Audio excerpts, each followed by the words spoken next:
প্রিয় মুসলিম ভাইরা, আসসালামু আলাইকুম ওয়া রাহমাতুল্লাহি ওয়া বারাকাতুহু। আল্লাহর নাম মোবারক স্মরণ করা হলে যাদের হৃদয় ভয়ে কম্পিত হয় এবং যারা বিপদে আপদে ধৈর্য ধারণ করে তাদের জন্য রয়েছে সুসংবাদ।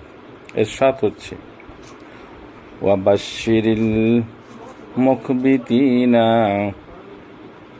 আল্লাযীনা ইযা যুকিরাল্লাহু ওয়াজিলাত কুলুবুহুম ওয়াশ-শাবিরিনা আলা মা আশরাবাহুম ওয়াল মুকিমিস সালাতি ওয়া মিম্মা রাযাকনাহুম ইউনফিকুন।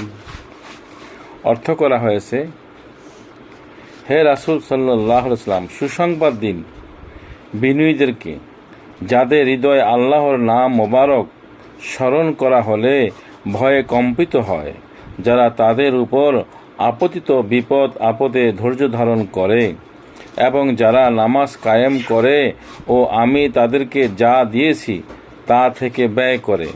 সূরা আল হজ আয়াত নম্বর 34 থেকে 35। অর্থ আয়াতের ব্যাখ্যায় হযরত রাসূল সাল্লাল্লাহু আলাইহি ওয়াসাল্লাম যে বাণী মোবারক প্রদান করেছেন,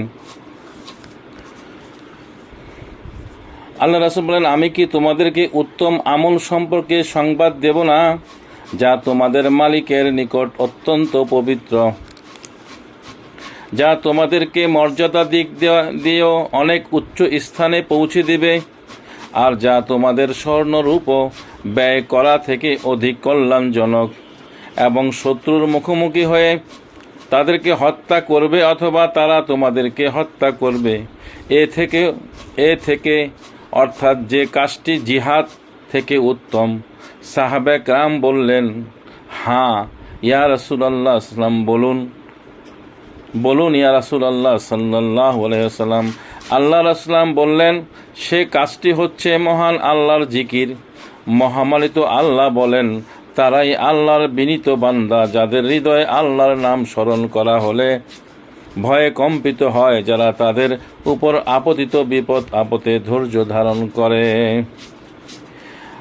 আরেকটি হাদিসে আল্লাহ সাল্লাম বলেন, আমার অধিকাংশ উম্মত তাদের রোজা ও নামাজের মাধ্যমে জান্নাতের যেতে পারবে না, বরং তারা জান্নাতে প্রবেশ করবে কালবের সুদূরের সুস্থান, অন্তরের উদারতা এবং মুসলমানদের কল্যাণ কামনার মাধ্যমে।